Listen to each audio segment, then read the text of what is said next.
Monteagudo Valley is a place set apart.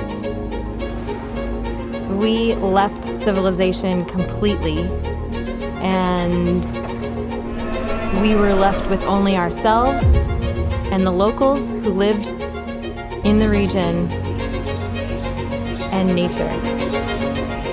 The birds, the waterfalls, the rivers. It was very wild, very remote, a very challenging trek that we had to get through as a team. And when we came out the other side after 2 days of nothing but nature, I think we all felt very accomplished.